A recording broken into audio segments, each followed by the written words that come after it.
será el país de mierda este que nos tocó. Nos ordenan no hacer nada y ese hacer nada lo hacemos mal, la puta que nos parió todito. No seas cojudo. A ese nivel hemos llegado.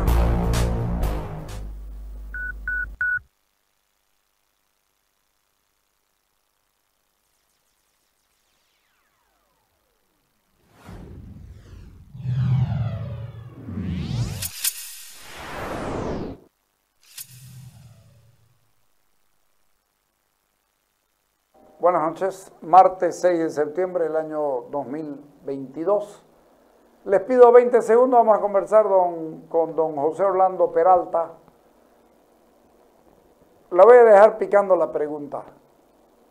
No serán las elecciones generales ni departamentales, pero marcan algo, ¿no? Sí. Ok. Ilustran. Sí, ilustran, sí, es la respuesta. Vamos a los 20 segundos, dale.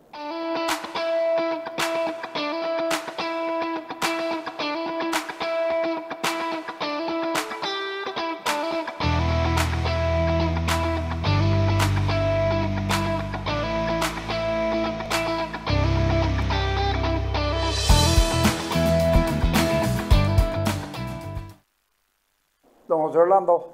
¿Cómo está, Carlos? A ver, explíqueme. El movimiento al socialismo vuelve... Tampoco es que ha pasado nada extraordinario. El movimiento al socialismo tenía esas alcaldías y las ha repetido. Lo extraordinario fue lo que ha ocurrido en San Javier, por ejemplo, donde parece que todos se dieron cuenta de que se le podía ganar y recularon, que lo vamos a ver ahora. Pero en La Guardia se repite la constante de las últimas 3 elecciones en el país. Sí, la fragmentación desde el campo opositor, ¿no? Mire usted la experiencia que tuvieron en 2021, no la aprendieron en La Guardia Sí. y la repitieron en 2022. Claro, otros actores, No importa. pero se repitió la experiencia. Es que también en la elección nacional pasa lo mismo. Otros actores, Tuto, viejo actor, termina yéndose porque ve que es muy chico. Carlos Mesa repite una elección que no le había ido mal, que fue la del 2019, es decir, sacó un segundo lugar que si no se hubiera hecho el fraude y si no lo convalidaba el fraude, iba a tener que ir a segunda vuelta. Claro, el ¿No coco es del cierto? MAS. ¿Ah? El coco del MAS. Era el coco del MAS, efectivamente. Luego, hagamos de cuenta que el señor de La Guardia, el segundo, Morales. no, el tercero, Salek. hagamos de cuenta que es Luis Fernando Camacho. O sea, repite la división, la fragmentación, el no mirarse, la teoría que decíamos, el voto útil, todo eso se acaba. Claro, todo eso porque, como yo le decía en la anterior entrevista, hay una identificación de la gente para si el voto es más, identificación Claro. étnica, popular, regional, lo que usted quiera, nacional, pero que va enganchada a la preferencia electoral. Sí. Y esa es su fortaleza, más a nivel nacional. En cambio, la oposición puede haber una identidad regional, local, étnica, lo que usted quiera, pero está dispersa. ¿Ya? No es con base en una preferencia electoral. Y eso, a mi entender, es lo que perjudica a los opositores y beneficia al MAS. Y eso se ha ratificado con la elección, por ejemplo, de La Guardia, ¿no? En La Guardia. Mire usted la diferencia que hay entre primero, segundo y tercero. 18.000, 16.000 y 13.000 Sí, su sí, fracción. sí, claro. Pero imagínense que no haya ido Salek o no haya ido Morales. porque los otros votos son residuales. No, son uno ahí. Hubiera sido un triunfo arrollador, o de Salek o de Morales, Sí. en contra del demás. La gente no quiere ponerse de acuerdo. Hay liderazgos que son muy egoístas, los dirigentes que son, y por otro lado también hay intereses contrapuestos, ¿no? Que no coinciden, porque tampoco, no digamos que es una persona, son varias personas, No, hay estructuras de porque poder, son organizaciones. organizaciones, y creo que ahí también no hay coincidencia, ¿no? Y ¿sabe qué, Carlos? Aquí el problema es que no es algo nuevo, como usted bien lo decía. Claro. O sea, son escenarios que se repiten durante mucho tiempo.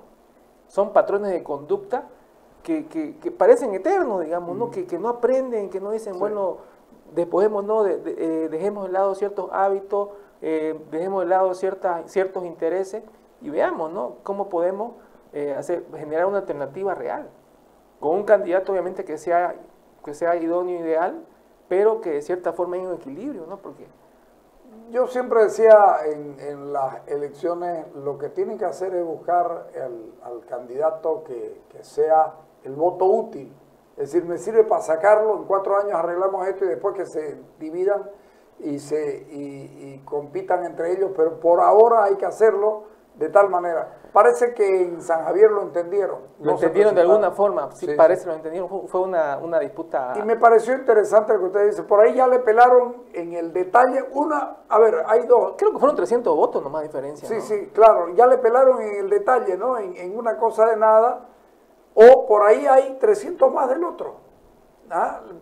La primera es la posibilidad de que haya 300 más del otro, y la otra que el MNR le haya pelado en el detallito, en la cosa chica, por la falta de experiencia política, por el espacio en el que está, ¿no es cierto? Claro.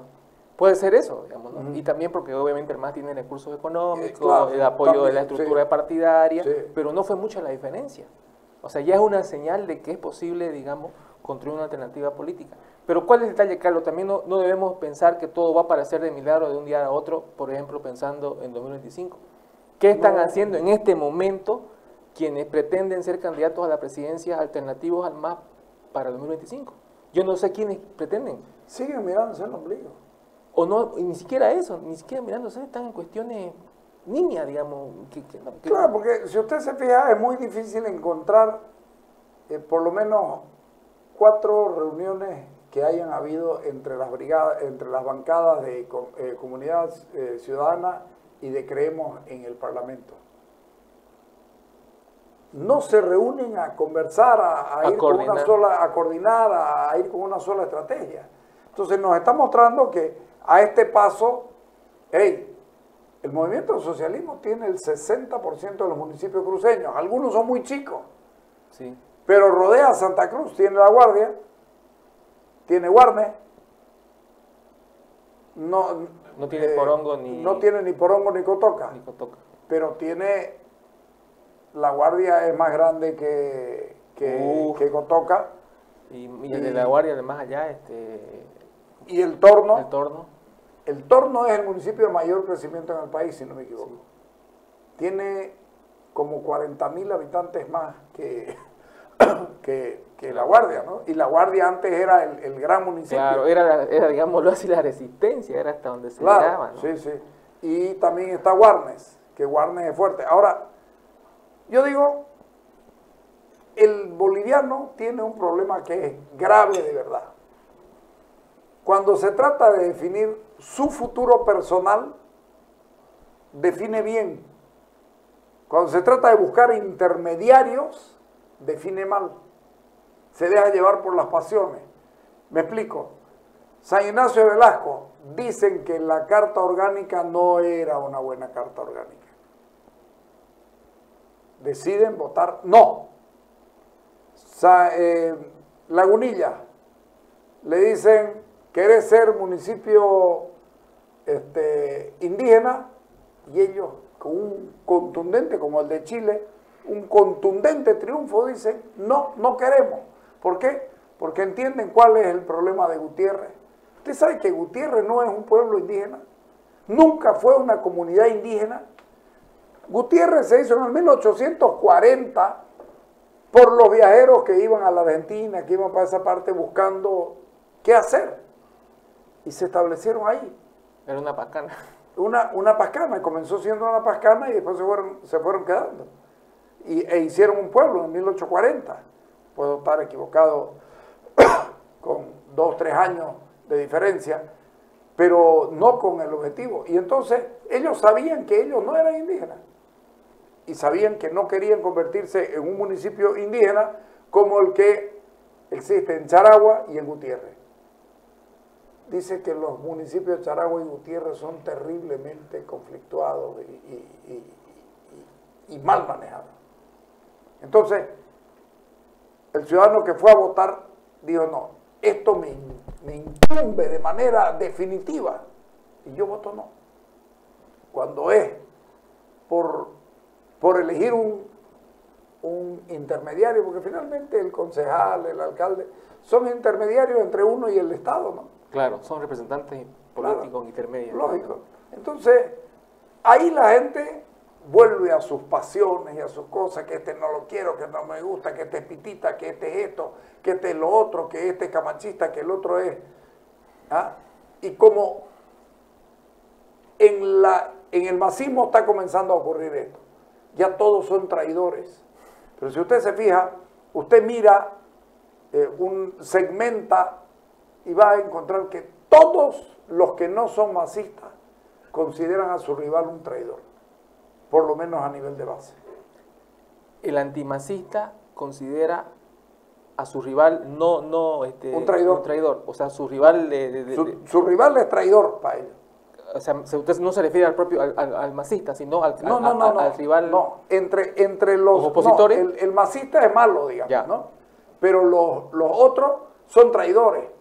Son traidores. Salieron tarde cuando nosotros decíamos, no votaron por Camacho, votaron. Ya entendí. Es decir, están en esta lógica que uno los mira y dice, ¿traición a qué? Sí, mire que ahorita Carlos está muy fuerte y eso incidió en Chile también, y incide ahorita en muchas partes del mundo, la política identitaria, identificación partidaria que tiene mucha gente, claro, con ciertos liderazgos. Está volviendo con fuerza. Claro, en otros países es el nacionalismo, qué sé yo, aquí no es tanto eso, pero hay una política de identidad. Es la personalización. Claro, exactamente, la personalización de la política, ¿no? El líder de la facción, ni siquiera el partido. ¿Usted sabe qué significa facción originariamente? Es una organización prácticamente criminal de asalto al botín. Eso claro. Así lo define Sartori. Ese es el origen etimológico de facción, del líder. Y la facción se va de facción a partido ya en la época moderna, porque el partido ya organiza, se deja de lado la concepción de facción, que es Claro, nace en Italia claro.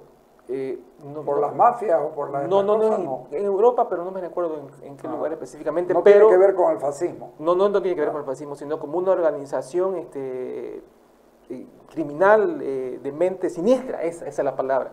Organizaciones siniestras que van al asalto con base en un liderazgo, en un dirigente, un caudillo que tiene su grupo para asaltar el botín. No como un orden, por buscar un orden político democrático, no. Ya el partido se estructura con base a eso, digamos, y deja de lado. Los partidos querían diferenciarse de la facción, porque la facción tenía una imagen pública de agrupaciones siniestras. Por tanto, ese retorno, ¿no? Claro, retorno con las aristas y las circunstancias actuales, pero vemos esa personalización de la política y cómo todo se genera, se construye alrededor de un liderazgo, de una persona, no necesariamente de una estructura ni de un ideario político que sea amplio. Eso hasta pierde tiempo y quizás, voy a ser un crítico con esto, quizás los comunicadores políticos tienen mucho que ver también en él. Yo creo, claro. Tienen mucho que ver porque ellos son los que construyen esto, ¿no? Porque al fin y al cabo también es una construcción que se maneja con el tema de las emociones y la psicología. Claro, por supuesto. Los comunicadores políticos son unos expertos en psicología social. Sí. Y ellos trabajan en eso. Y de acuerdo también a la demanda de la gente, cómo está la gente, con qué se identifica la gente. Claro, ellos van llevando a su líder a un determinado exactamente. lugar. ¿Cuál es el estado emocional de la gente en el momento de las elecciones? Seguramente los comunicadores por eso son las encuestas, los trabajos empíricos para saber cuál es el estado emocional de las preferencias electorales, cuál es, digamos, el encono que se vive en ese momento, qué es lo que hay acumulado en ese momento, qué es lo que la gente rechaza, qué es lo que la gente acepta, ¿ya? Y eso lo estudian muy bien los comunicadores políticos. Y con base en eso, ya hacen su trabajo de campaña, se enfocan, y bueno, pues ahí es donde aparecen liderazgos que muchas veces y nuevos gobernantes inimaginables, ¿no? Yo me recuerdo que alguna vez un docente que nos hablaba, un español que nos vino a dar un curso hace unos 10 años atrás, yo no lo entendí en su momento, pero después lo pude entender. Él decía, en la época de Berlusconi hizo todo lo políticamente necesario para llegar a ser presidente. Yo no entendía, pero ¿por qué ese tipo de tantas denuncias que tiene? Pero era que hizo un trabajo político, lo que estamos hablando justamente. Medio de comunicación, apareció los comunicadores, lo hizo todo agarró bien. El equipo de fútbol, exactamente, esto, todo increíble. Usted ha visto un documental en Netflix interesantísimo, cómo el hombre abarcó todo y cómo apareció en todos los lugares, cómo construyó los medios de comunicación en Italia, cómo modernizó los medios de la televisión en Italia, pero fue escalando hasta que el hombre copó todo.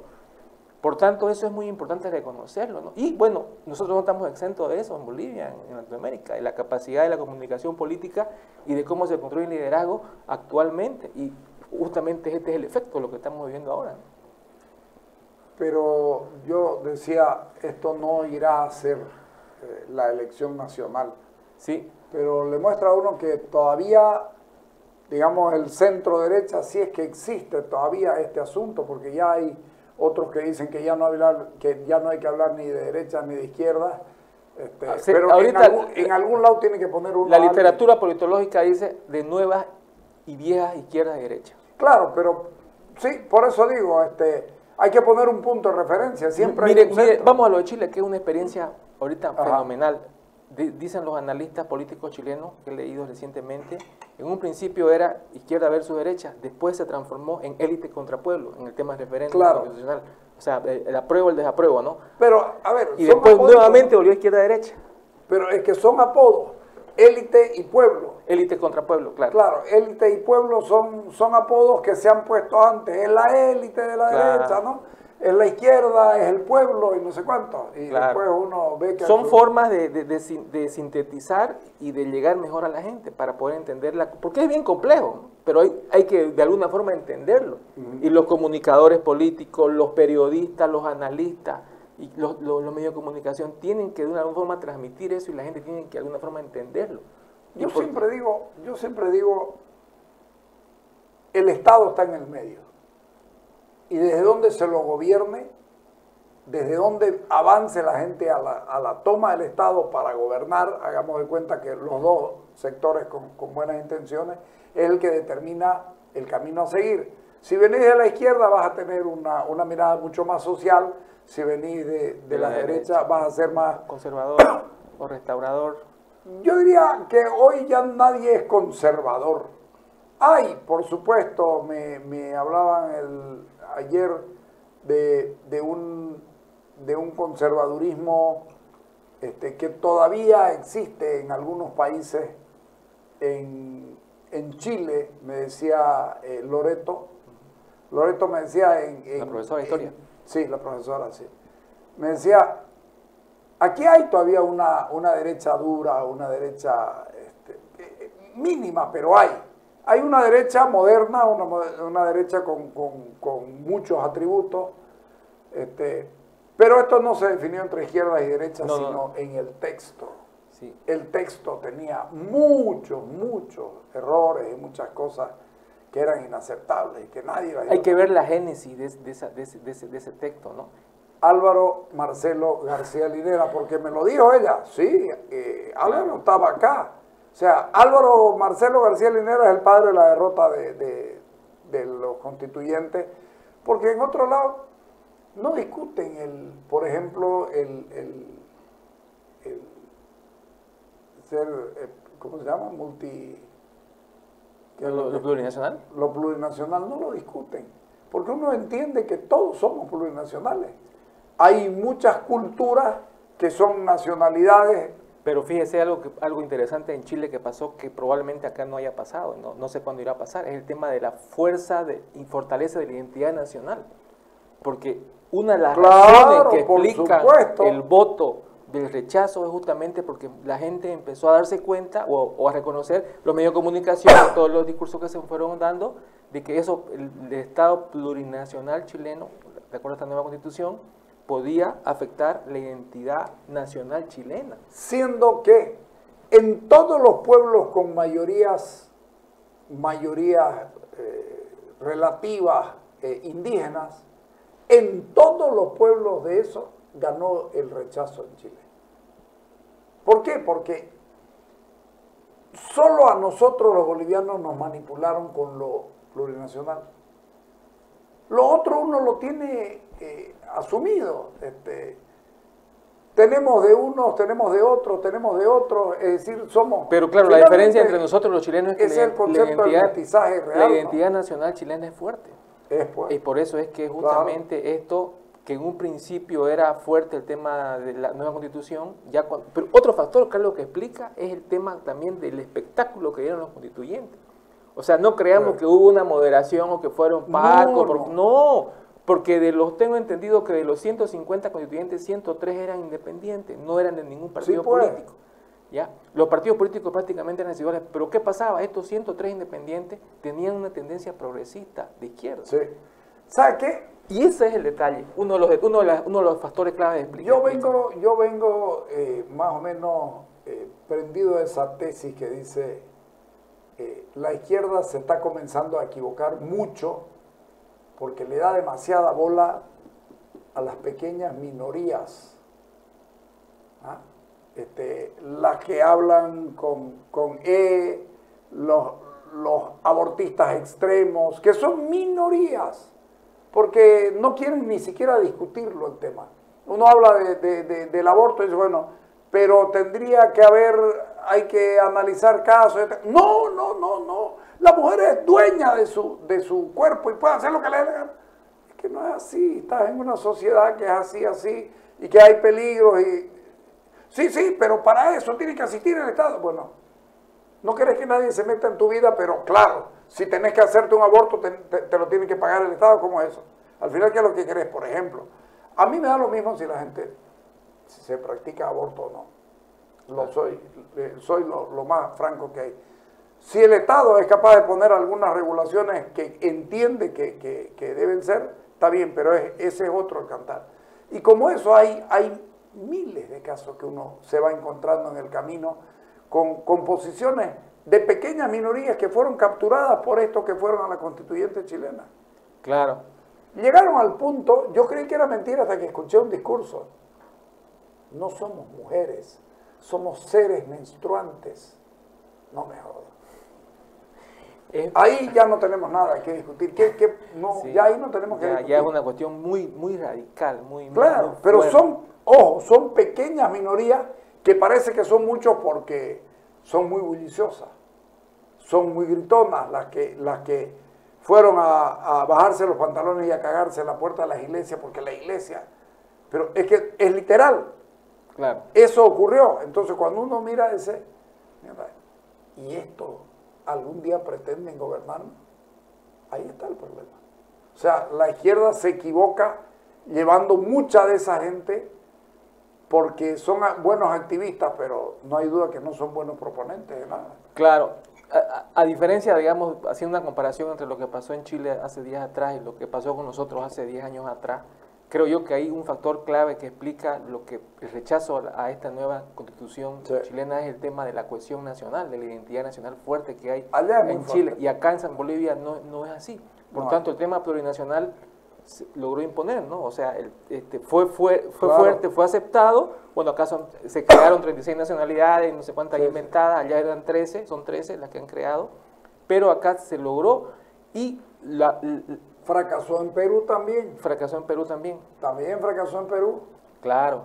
Y eso es lo que... Pero aquí, Carlos, hay algo importante que también es de destacar, es el hecho de que como los constituyentes eran de una línea progresista y eran la mayoría, y la derecha o centro derecha no tenía posibilidades de veto, por tanto, de cierta forma fue una nueva constitución de los convencionales, como dicen los chilenos, aprobada por esta mayoría, ¿ya? Y no hubo, digamos, un consenso sobre ciertos temas, por ejemplo, lo que yo estaba planteando, el tema del aborto. A ver, consensuemos algo que convenga para los conservadores y para los progresistas, para los feministas y para los antifeministas. Claro. O sea, no hubo ese debate de decir, señores, sentémonos, de tal forma que todos los incluyamos. Es que hacer una constitución los tiene que contener a todos. Claro. Problema que tenemos nosotros con nuestra constitución, que si uno mira hay un 30% de artículos, los chilenos se enojan porque son 168 artículos.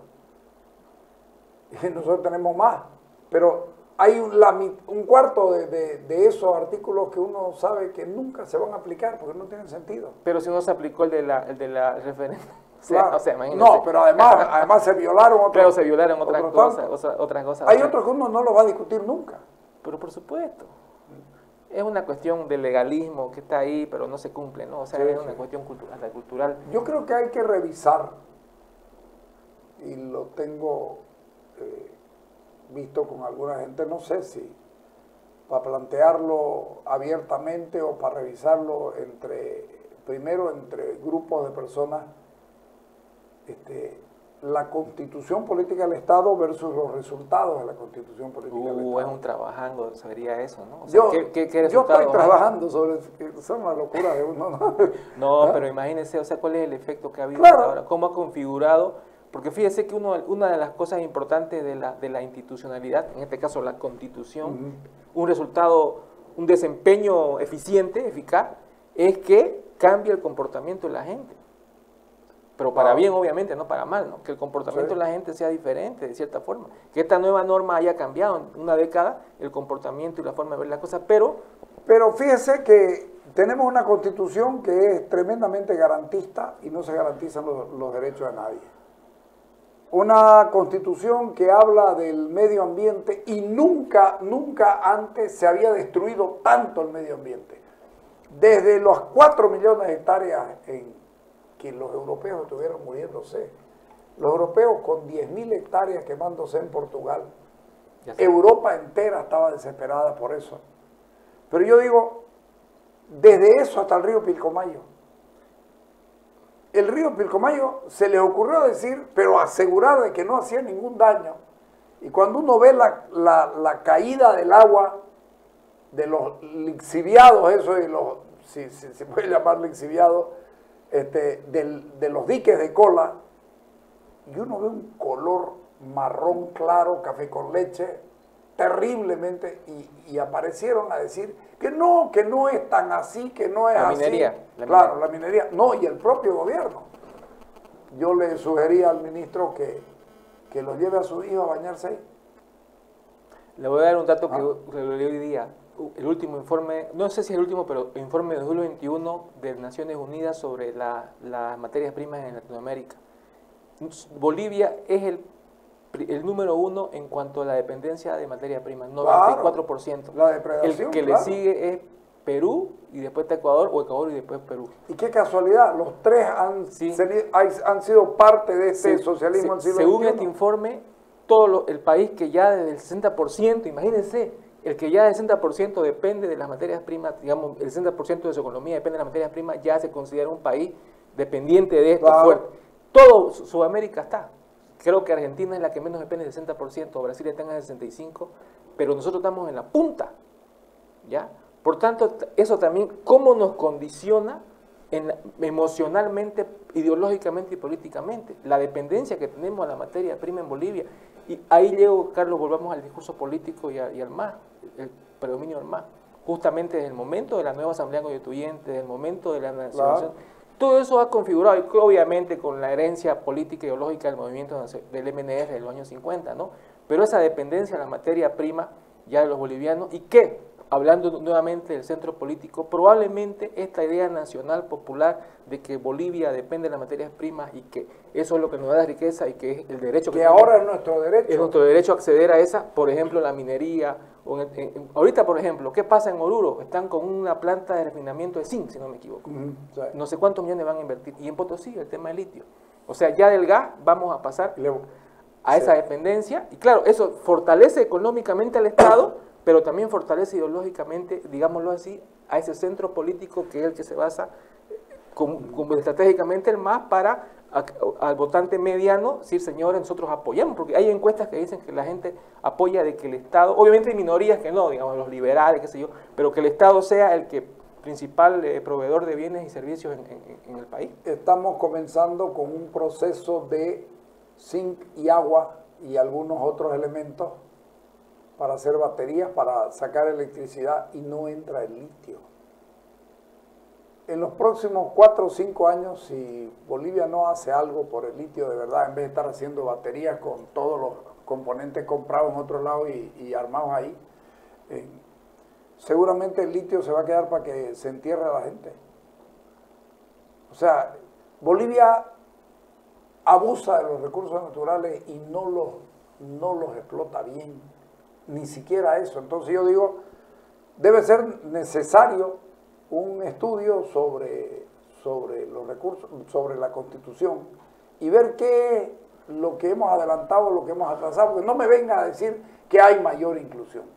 Uno lo ve a los cocaleros que no son del sector del gobierno, y los ve llevando palos todos los días, pero de una manera ahora están en una marcha, hay que subir a la cumbre a pie, ¿no?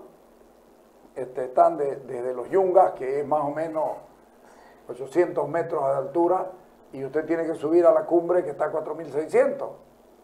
para volver a bajar de nuevo. Entonces, cuando uno dice esto, ¿a quién están beneficiando?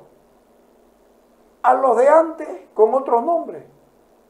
Intercultural. Claro, interculturales. Ahí entran Para mí todos. son una niña bonita Claro, de Arce, el gobierno de Arce. Pero además entran todos.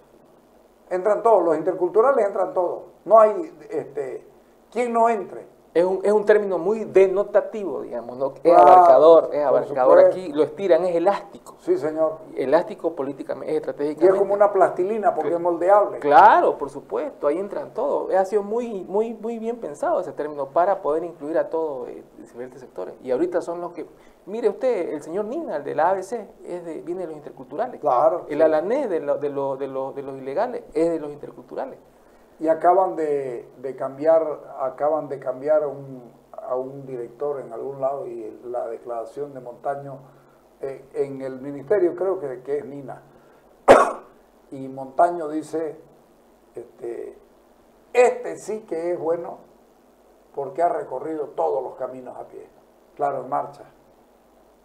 O sea, ese es su mérito. O sea, el mérito es haber marchado. Estamos bien mal. No. Mire, yo ahora lo escuchaba a Carlos Burt en una entrevista en Panamericana, Charlie Burt, y decía él, este tema de la corrupción en ABC tiene que hacerse más público porque lo quieren declarar como un caso bien reservado. Pero es algo que debería generar mayor debate público, ¿no? Porque es un acto muy todo tiene que debatirse, todo, por supuesto, sí. Todos los actos. ¿Aprenderán los partidos? O las agrupaciones ciudadanas, el nombre que usted quiera ponerle, pero aprenderán. Esa es la idea, que aprendan de las experiencias pasadas, ¿no? Pero parece que no quieren, o no pueden, no sé cómo explicarlo, ¿ya? Porque hay muchas cosas, muchos desafíos, mucho trabajo que ya deberían estar haciendo, Carlos, porque 2025 está a la vuelta de la esquina, está cerquita, sí. Y no veo yo que haya un trabajo de despliegue nacional. Puede ser que hayan algunos liderazgos, dirigentes de ciertos partidos que trabajen de manera territorial, ¿ya? Pero no a nivel nacional que sea fuerte, digamos, que de formación ideológica, por ejemplo, doctrinaria, como lo hace el MAS en diferentes lugares de Bolivia. Pero yo creo que el propio MAS no tiene ideología. Pero a su manera. Claro, o sea, claro, no una ideología, claro. Pero a su tiene manera. Discurso, más que ideología y lo hace. Pero lo que sea que van y digan, lo están haciendo. Hacen un trabajo político que se despliega a nivel nacional y que convoca a gente. El mundo es muy ignorante para no entender la idea del plurinacionalismo. O ya superó hace 50 años. Bueno, yo lo que ahorita entiendo, Carlos, a nivel mundial, que uno ve la prensa, ve uno va a Noruega y el ve nacionalismo, 15 naciones. Pero el nacionalismo se ha fortalecido, ¿no? En diferentes lugares del mundo. Y eso es evidente, ¿no? Por tanto, esto, lo plurinacional, no sé en qué medida será fuerte, pero los nacionalismos en diferentes lugares del mundo, los liderazgos son los presidentes, muchos son esa identidad nacional. Porque la guerra y los problemas que hay también arrastran a eso, ¿no? Claro. Pero nosotros por acá, la verdad es que yo lo veo y me da pena. Muy complicado. Bueno. ¿Hablamos después? Claro. Ok, gracias. Dale el corte.